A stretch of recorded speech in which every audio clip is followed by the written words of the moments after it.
मुस्तकबिल के हुक्मरान कौन होंगे, फैसले की घड़ी आ पहुंची। आम इंतखाबात के लिए मुल्क भर में पोलिंग कल होगी। वोटर सुबह 8 बजे से शाम 5 बजे तक हक राय दही इस्तेमाल कर सकेंगे।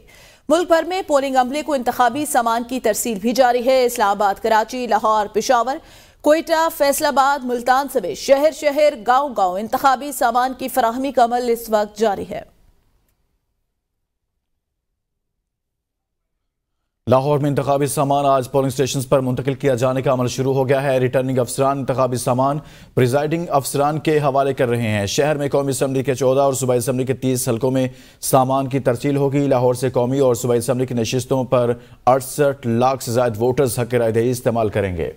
उमर दराज गोंदल से इसी हवाले से मजीद जानते हैं। जी उमर, बताएगा। जी, लाहौर में मजमूई तौर पे कौमी असम्बली की 14 और सूबाई असम्बली की 30 मिला के 44 नशिस्तें बनते हैं। उन 44 नशिस्तों के ऊपर कल तकरीबन 68 लाख के करीब वोटर्स हैं जो हक राय दही इस्तेमाल करेंगे। और आप हैरान इस बात के ऊपर होंगे कि मुल्क का जो सबसे बड़ा हल्का है वो भी लाहौर के अंदर ही है, N118, जहाँ पे हमजा शहबाज शरीफ और आलिया हमजा मैदान के अंदर है। तो इस वक्त 68 लाख जो वोटर्स हैं उन्होंने हक राय दही जो इस्तेमाल करना है, उसके लिए बैलेट बॉक्सेस जो हैं, बैलेट पेपर्स जो हैं या दीगर जो इंतखाबी निज़ाम है उसकी तरसील का जो सिलसिला है वो इस वक्त शुरू हो चुका है। और मुख्तलिफ हलकों के जो रिटर्निंग अफसरान हैं वो इस हवाले से जो इंतखाबी सामान है उसको मौसूल कर रहे हैं।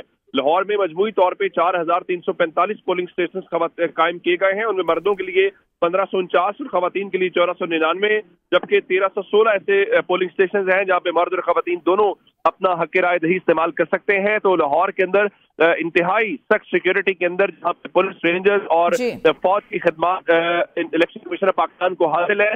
इस वक्त इंतखाबी जो सामान है उसकी तरसील की जा रही है। जो वहाँ पे इंतखाबी अमला है वो पहुंचा है और सख्त सिक्योरिटी हिसार के अंदर जो है इस सामान को वहाँ पे तरसील के बाद जो मुतल्लिका पोलिंग स्टेशन हैं जहाँ पे पोलिंग बूथ कायम किए जा रहे हैं वहाँ पे उसको मुंतकिल किया जा रहा है। सही, शुक्रिया आगाह करने के लिए उमर।